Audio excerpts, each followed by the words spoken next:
আমার একটা পাখি ছিল পুষতাম রে যতনে, আপন কইরা উঠাই পাইলাম না আমি পাখির মনে।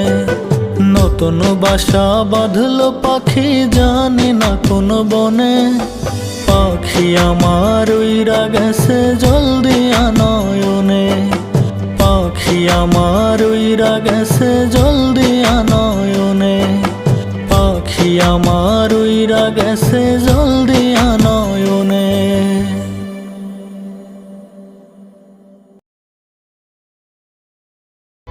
আমি আবার এমন কাউকে ভালোবাসতে চাই যে চোখে চোখ রেখে বলবে আমি তোমার অভাব বুঝি, একটু চোখের আড়াল হলে আমি তোমায় পাগলের মতো খুঁজি।